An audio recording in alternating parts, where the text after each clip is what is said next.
保育園の家族の日に、夫のゲイリー・レーンは仕事が忙しいと言い、娘のエミリー・レーンと私にイベントへの参加を止めた。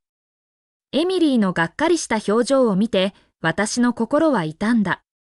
それで、私は一人でエミリーをイベントに連れて行くことに決めた。保育園に着くとすぐ、ゲイリーが片手に男の子を抱き、もう一方の手で幼馴染のシャノン・ハーベイの手を握っている姿が見えた。三人はまるで一組の家族のように、とても幸せそうだった。私たち母女が現れるまでは。ゲイリーは少し眉を寄せ、シャノンの手を離した。誤解するな、ジャスミン。シャノンがシングルマザーとして子供を育てるのは容易じゃない。今日はこの子の5歳の誕生日だ。父親の愛を体感させてあげたかったんだ。私は意味深く彼を見て、かがんでエミリーの手を握った。ハニー、レーンさんに挨拶して。状況を察したシャノンはすぐに息子の手を握り、謝罪するように言った。ジャスミン、怒ってないで。ゲイリーはただ手伝っているだけよ。私の子供は父親がいないの。今日が5歳の誕生日で、ゲイリーが願いを叶えてあげてるの。私は意味深な笑みを浮かべて彼女を見た。そうなら、私とエミリーが来たからには、ゲイリーを返してくれない？結局のところ、私たちが本物の一家三口だから。シャノンは少し驚いた。だが彼女の息子はゲイリーを話そうとしなかった。パパ。約束したじゃん。一日中私とママと一緒に過ごすって。5歳の子供は厳しい目で私を睨んだ。私が何か言おうとする前に、ゲイリーは母子の前に立った。まるで彼らを守るような姿だった。彼の声は少し不機嫌だった。ジャスミン、お前も子供を持ってるだろ？子供が何を欲しいかわからないの？シャノンと俺は幼馴染だ。ただ一日、彼女たちと過ごすだけだ。たった一日だぞ。こんな些細なことで騒ぐのか？彼の言葉に私は激怒した。シャノンの不幸が私のせいになるわけ？その瞬間、他の保護者たちがだんだん集まってきた。誰かが挨拶しに来た。シャノン、ゲイリー、おはよう。家族の日にはいつも3人で来てるんだね。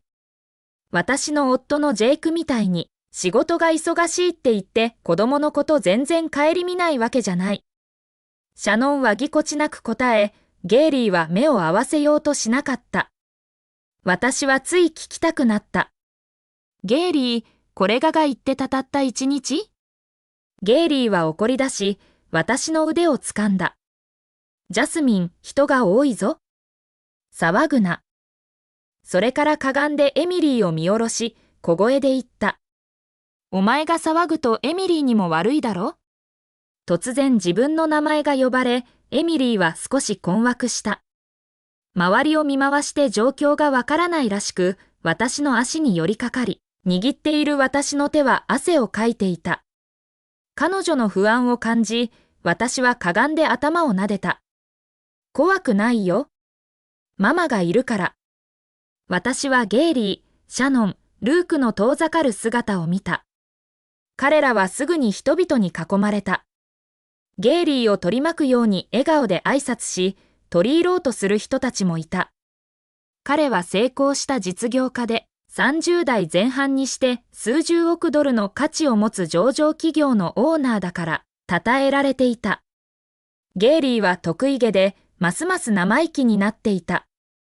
シャノンは輝かしい表情でゲイリーを見つめていた。ゲイリーの腕に抱かれていたルークが、突然振り返って挑発的な目で私を見た。私は心の中で冷笑した。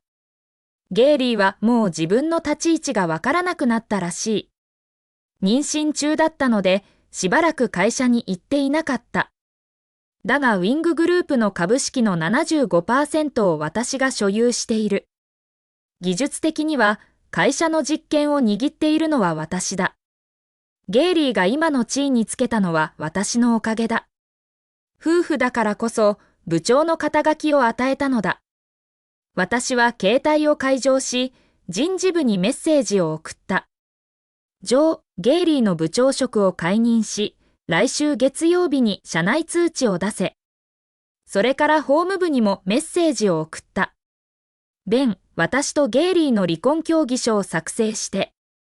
ゲイリーが私につけるかどうかは、私が決めると心の中で言った。第2話。すぐに、保育園の家族の日イベントが正式に始まった。それぞれの家族が事前に用意されたテーブルに座ると、エミリーは最前列に座っているゲイリーを見て、がっかりした表情で聞いた。ママ、なんでパパが私たちと一緒に座ってくれないの？私は娘の柔らかい顔を締め付けた。彼女はまだ小さいから、こんな汚いことに巻き込ませてはいけない。ママがスーパーウーマンだから、パパは他の子供を助けに行ったのよ。その時、保育園の先生が最初のアクティビティブロック済みの開始を宣言し、笑顔で追加した。1位には商品があります。レゴの宇宙船ですよ。エミリーは突然興奮し、宇宙船を指さした。ママ、それ欲しい。うん、頑張ってゲットしよう。砂時計の砂が空に近づくと、エミリーは手を挙げて興奮して叫んだ。できたよ、先生。先生が近づいてうなずき、優勝者を発表しようとした瞬間、最前列から男の子が駆け寄ってきた。ルークだった。彼はブロックを押し倒し、傲慢に言った。今から俺が1位。バラバラになったブロックを見て、エミリーの目にすぐに涙が浮かんだ。ブロックの一辺を拾ってルークに投げつけた。ゲイリーは即座に駆け寄っていった。エミリー、人を殴るのはいけない。さっさとルークに謝罪しなさい。エミリーは屈しなかった。いや。最初に俺のブロックを壊したのは彼だ。悪い人。私は娘のすぐ後ろに立った。ゲイリー、ここにいる誰でも間違いが誰のせいか分かってる。謝罪すべきはルークだ。シャノンが駆け寄ってゲイリーの腕を引いた。もういいよ、ゲイリー。騒がないで。子供と喧嘩しちゃダメよ。先生も仲裁しようとした。その瞬間、エミリーは突然泣き出した。パパ、なんで私を守ってくれないの？なんで私に怒るの？その呼び方で在籍した全員が唖然とした。私、ゲイリー、シャノンを見た。ゲイリーの顔は即座に真っ赤になった。シャノンは何か言おうとしたが言えなかった。その時、ルークは腕を組んでいった。誰をパパって呼んでるんだ？バカなこと言うな。これは俺のパパだ。エミリーは涙を流しながら甲高い声で叫んだ。パパ、話して。私は心を痛め、ゲイリーを睨んだ。声も厳しくなった。ゲイリー、説明しないの？私とエミリーを誤解させたいの？ゲイリーは私を睨み、ルークを抱き上げた。説明することなんて何もない。今日、俺はルークのパパだ。そう言って、ルークの頭を撫でた。一時、他の保護者たちは私と娘を見た。あの子、誰でもパパって呼ぶの？エミリー、これまで保育園の家族の日に来たことがないよ。今回はママ一人で連れてきた。ママが人の愛人じゃないの？ゲイリーは大企業の CEO で超金持ちだって聞いたよ。エミリーのママがゲイリーを誘惑しようとして娘に勘違いさせたのかな。他人が私と娘のことを話しているのを聞いても、ゲイリーは一言も言わなかった。ただ立ってルークを慰めようとしていた。シャノンは一方型で私を笑いながら見ていた。泣いているエミリーを抱き寄せ、そっと背中を撫でた。この二人のクソ野郎をぶん殴りたかったが、ここは場違いだ。娘を再び傷つけてはいけない。その時、ゲイリーを取り入ろうとする人が言った。ルーク、レーンさんによく似てるね。絶対不死だ。私は頭を上げてゲイリーを見た。彼の目に一瞬罪悪感が浮かんだ。話を続けず、ただ笑った。シャノンは一方々で満足げな笑みを浮かべていた。以前ルークを見たことはあったが、ゲイリーに少し似ているとは思わなかった。エミリーは泣き止まなかった。仕方なく先生にラウンジに連れて行ってもらった。まずエミリーを慰めなければならなかった。ラウンジに着くと、エミリーを慰めてやっと眠った。赤く腫れた目を見て、私の心は痛んだ。こっそり部屋を出て廊下の終わりに行き、ジョーとベンに電話をかけた。